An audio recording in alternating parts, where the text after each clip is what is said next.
Hey Greg, welcome to HR Heroes. Thank you. Lovely to have you here. My first question for you today is why HR? Well, it just felt like a really natural progression because when I was a kid, I started teaching when I was 10. I'd sit kids down at a chalkboard and teach them math, which was not one of my strongest subjects.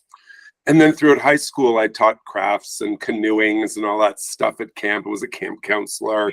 So I really thought I wanted to go into teaching. But I realized I didn't want the behavioral issues that comes from working with kids for 9 months. So then I thought, I'll be a college teacher. Well, you get the same issues with adults for 9 months.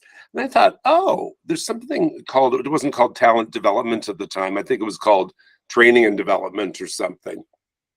And I was part of the team that opened the first wave of Starbucks in Canada. And I would open all the new stores. And the head of training took me under her wing and taught me how to train people. And it really gave me the bug to be a part of talent development in the workplace. And that's sort of the area I've focused on under the HR umbrella, because it's all about performance, productivity.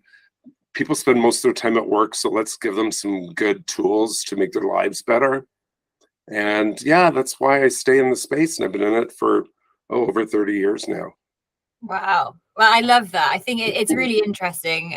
Your story is similar to a lot of others whereby people kind of accidentally almost stumble into the space, but have generally those soft skills or find like a real fulfillment or enjoyment in working in the space, and from there kind of build on it. And I think it's just really interesting how there's not always like a direct trajectory you have to follow to end up at the destination you're at. But that's really exciting. And I think I often have conversations with a lot of leaders about kind of productivity and using efficient tools in the workplace. Sure. And actually, it's amazing how much sort of your people strategy tied to the wider strategic goals of the business as well.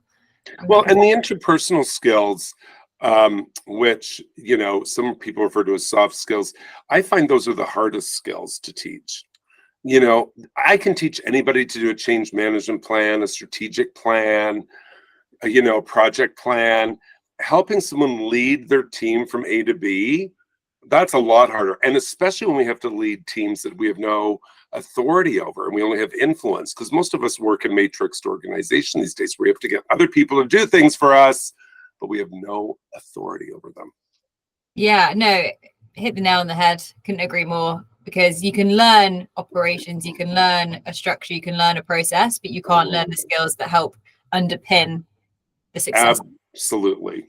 What is one piece of advice that you would give to someone beginning a career or transitioning into kind of the HR space as a whole?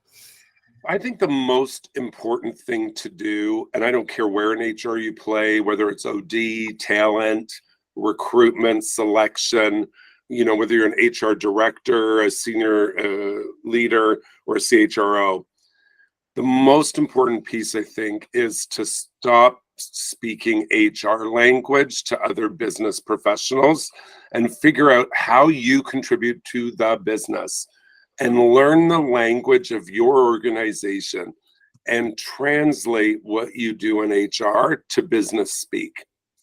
And I think it's the most important thing, that you're seen as a critical part of the business, that you're a business driver, not a business support. Mm-hmm. And HR is a business driver. And anybody that doesn't agree with me with that, we can go on for an hour. But it is a business driver, because if you don't have people, you don't have a business. Yeah, the heart of the business completely. And like you say, I think it's really important for most people in the space to understand that actually building that return on investment and highlighting that you are an essential cog in the machine that contributes to the wider business goals, whether that's revenue generation, growth, whatever it might be, is really important. But I think you're absolutely correct that it can be quite difficult for individuals in the space who are maybe seen as a cost center or seen as sort of, not contributing to the business in the same way, to actually have the confidence to build that return on investment case. And I think that's fantastic advice for anyone who's listening and wants to and I think it's, even in the training and learning space, and now we call it talent space, because HR evolves. It's, if you look at the history of HR, we've moved away from being I need to fire somebody. Can you come and do that for me? We've been moved away from being transactional to being more of a consultative and building the skill and expertise. At the same time, though, like let's say, I was doing something in talent for a large organization. I need to be able to give them numbers, costs, tie it into attrition, turnover, feedback loops, all that stuff, engagement surveys, so people can see that what we're doing is making a difference. And qualitative evidence is good as well. Anecdotal stuff just doesn't need to be hard numbers. When people say, I feel so committed to this company because of the amount they invest in me and how they and I can work together. I'm sorry, that's business speak. Fantastic. Thank you, Gregg. And, obviously you mentioned sort of the history of HR just then, kind of when you're explaining things, but it kind of leads quite nicely, I guess, into my next question, which is where, in your professional opinion, do you see the field of HR heading in the next 5 years? Well, I think there's a few things driving it. And of course, AI is at the top of conversation for everyone. And that's the easy part. I think this is where HR is going to come in. With AI, we have to figure out, what are our policies and practices going to be around it? Because tools do not replace wisdom, and AI is filled with biases. So, we need there needs to be biases stated, figured out, and all of that stuff around AI. And some people are even talking about, are we going to start noting it on our papers that this has been AI generated and edited, or solely AI, or not AI at all, or, so that there's legitimate pieces that come out. Because I work with people who, like some younger business owners, who do up this letter and it's clearly AI generated. It doesn't even sound like them. It's like marketing speak, right? You have to make it authentic. So I think that's one, the whole AI piece. I think the other piece that they have to figure out is that the popularity of the gig economy, short-term contracts, employees wanting flexibility. And I think organizations are having a hard time adapting to that, to really think about, can we shift how our work is structured and how we do it? Not just for FTEs, but for outsourcing. People are always saying, where did the people disappear to? Well, they're doing something. So, figure out what that is. And not everybody's meant to do, short-term work, but it is what it is. I think another thing I'm seeing a lot of, and this is, I would say, I work internationally, so I'd say this is more in the Western world, Western Europe, North America, to be specific, that we need to start getting really clear in HR for our staff, because we're clear. I don't think anybody else is. The difference between harassment and management. Oh my gosh. If I'm having a difficult conversation with you about some performance that needs to shift, if I'm doing it appropriately, this is not harassment. This is management. And I'm seeing a lot of complaints. I hear this anecdotally from all of my HR colleagues that everybody's coming to them with these complaints that this is harassment. And yes, there may be harassment in some stuff. 9 times out of 10, it's management stuff. And I think it's costing a lot of dollars for organizations that don't have, because we're just not getting it out there clearly about what it is and what it's not. And I think, last but not least, is really, and we have to figure out a way to do this, given the shifts in the gig economy and so on, and we use algorithms in large organizations to weed out people. Oh, you have to have a degree, you have to do this, you have to do that. I think that's changing from what I've seen.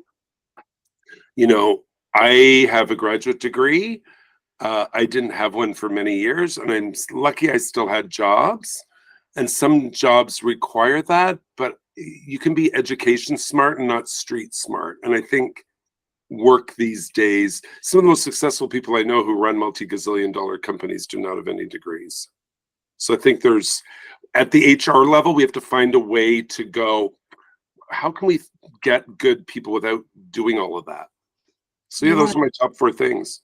No, I love that. I couldn't agree more with all of them. And it's actually very interesting listening to you describe each one of them, how they all interconnect in a way, right? Like you can kind of tie AI into that algorithm and using it to kind of for sure help people, but not replace people, right? In terms of like the personality and the charisma that a person can have, as opposed to like a robotic written LinkedIn post, even for example. No, and I can tell those. I mean, I can see, all of us can see AI a mile away. We're not.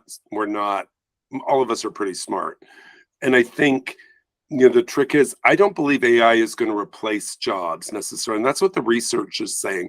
AI is going to enhance and is going to free us up to do other types of work. Just like years ago, I've been in the talent development space. When online learning came out, oh my gosh, no one's going to want to do in person anymore. We're only going, oh my, what a load of hogwash. In COVID, we did it. Everything's back to in person now in terms of most workshops and stuff I do. There is a place for webinars and online. I'm not saying there's not. However, leadership development, it happens better in a room with people. Even if you're managing a diverse team globally. Yeah, it's the human connection element, isn't it? Because even if, majority of what you do is online and you can still be efficient and productive online, but actually bringing people together into one room to engage with each other, build relationships, there's actually no replacement for it. So yeah, I completely agree. And I think, people are like, oh, everybody can be virtual, blah, blah, blah. I'm like, every global organization I know, and I've worked with a number of them, and I mean global, big global cash, there's money. They bring their people together. Sometimes every quarter, they fly people from all over the world, sometimes once a year for 3 or 5 days. And that's where the magic happens. And it's that, that's the lubricant or the grease that keeps our work going through the rest of the year. It's those relationships. Definitely. And it relates back to what you said earlier, I guess, about return on investment and like proving a business case. It's expensive to bring people together, but actually the output and the ongoing positive effects that you'll have from investing in something like that will actually yield great results. So it's worth doing. Absolutely. And that's why the big global organizations do it. They just don't get together so they can hold hands and sing. They're doing it to talk business. Love that. Yeah.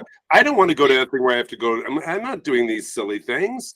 They're going to do business stuff. They're going to do meetings. They're going to do leadership development. They're going to do a bunch of stuff. They're going to do team building because they realize, and it's like if anybody who's ever gone to a conference knows, yes, the keynotes are important. Thank God. Yes, the learning is important.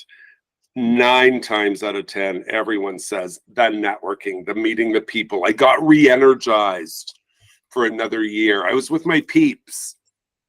Yeah, it's so true. Like, look at COVID. When we were in COVID and lockdowns and stuff like that, some people really loved it. I didn't, because I'm a raging extrovert. And even the people that are raging introverts, still, even if you're a raging introvert leader, you still need the human connection to get your work done. Yeah, I find the same. I love being around other people. I mean, sometimes, don't get me wrong, I like to be on my own and, getting my head down, getting work done. But yeah, there's no replacement for that kind of spark that you get from being around like-minded individuals or people you can learn from or people that you can ask questions who are in the same scenario as you and like really leaning on that culture of trust and human connection. And there's a business case for that. We know in the research that the language is the currency with which we get our work done. The language, the relationships, that's the currency. That's the grease. It's the lubricant that makes our work go better. And that's why, it just is. Yeah. Stripping it back to basics and going back to communication, being at the center of everything, really. And how you communicate with your people is just, very, very important. Well, we all send text messages and we've all read text messages wrong when we like, oh my gosh, there's a tone in this. There's no tone. That's our interpretation of tone. So right to that granular level, it does as well. Fantastic. And I guess it ties quite nicely into the final question for you, really, in terms of What is the best cultural initiative that you've seen implemented across any business? And it can be one that you've worked on personally, one that you've seen that stood out to you elsewhere, but it would be interesting to get your perspective on this. So this isn't one I did personally, but it was one I was a colleague did, and I was a part of it. Just I did a little engagement as a part of it.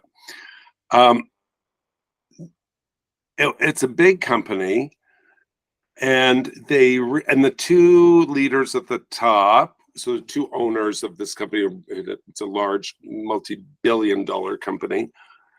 They decided, because culture is a big thing, we're going to shift the culture. Well, that's 5-year plan and blah blah blah. They brought it down. I like things that are brought down to really simple, granular levels. And they said, we are going to focus on all of our leaders and helping them how to interact with their teams. And oh my gosh, it became a value. It became an action. Because values that are written on the wall are meaning, we respect everybody, we love everybody. I'm like, well, if everybody's 15 minutes regularly late for a meeting, that is not respect. Yes, you're going to be late occasionally, but if your culture is one that it's okay to be 15 minutes late, and a culture is not a blip, a culture is something continuous. To start to change the culture, it means you start the meeting at 9 o'clock, regardless of who's there or not, and they don't get to play catch up when they come in. And you have to be firm. That changes the culture. This organization didn't have that problem. They were focused on all the interpersonal skills and people skills and developing their leaders. And it was all about their theme, the culture change theme was how we act. And I loved it. Just loved it. And it just, because all that crap written on the walls, and there's business cases around leadership action. So, it was all grounded in business. But how we act was clean, simple, crisp, and everybody could get on board with it. Yeah, I love that. It's such a simple concept when you reflect back on it almost, where you hear it, but actually really, really effective, as well as you've just kind of really is. And it's complex. It sounds simple, but it's complex. Yeah. When we're under pressure, when we're dealing with change, when we've got lots of teams coming at us, people, leaders are measured in those moments that matter. They're those, I used to call it 7% moments, but I'm calling them 10% moments because I think there's more of those moments that are happening these days with the way it's going on in the world. That they're those 10% moments, those moments that have maybe 10% of the time where we have to make a decision that is not popular, where we do something and we leave the meeting and we go, shoot, I should have handled it differently. And you go back to your team and said, hey, I handled that wrong. Mm-hmm. Those moments that matter. I was just dealing with an organization the other day, an admin person in her 50s just got diagnosed with cancer. Unfortunately, it's not good, does not have good outcomes. And this admin person does not make a lot of money at all, very little money. The CEO in front of the leadership team said, I don't care if this is against policy, we're continuing our salary. Wow. That's a moment that matters. That is a moment that matters. I mean, it's a big moment that matters, but it's a moment that matters. And people were like, it doesn't mean for everybody's going to get cancer, we're going to do this. He's like, this is time. This is the right thing to do. Don't care what our policies say. It's a strong, powerful leader who actually is instilling faith in all of their employees, right? That they're going to do the right thing. They're going to lead by example and actually make the world a better place to work. That's fantastic. Yeah, because we spend most of our time at work, and don't we want, because moments that matter, just so it could be something I say in the meeting and then I go back to you after and say, oh, Molly, I'm so sorry I said that in front of everybody. That's a moment that matters. So true. And it is in that leadership perspective of your management. It goes back to what you said before about harassment versus management, etc. It's how things are communicated. It's how your manager leads you and the examples that they set. That's incredible. Sounds like a great organization who've implemented. Yeah, it was really powerful to see that.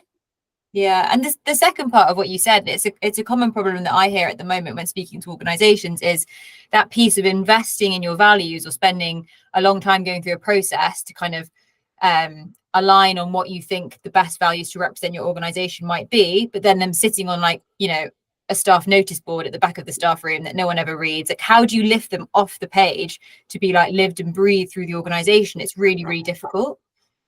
Yeah, like you want action. What does this look like?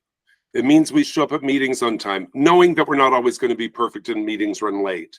But culturally, like I've worked in organizations where I've led workshops where it's just culturally okay to show up 15 minutes late. Whereas, you know, I'll do a workshop. One person comes in 15 minutes late. I'm not shaming them. That's not a cultural issue. That's just they're late. And that's okay because we're not perfect. And I think, you know, the piece is about we have to be real clear on what are the actions that are tied to those values.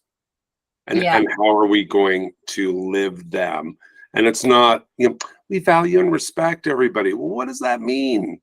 What does it mean? Does it mean we show up at meetings on time, that we agree with, we explore ideas we consider disruptive?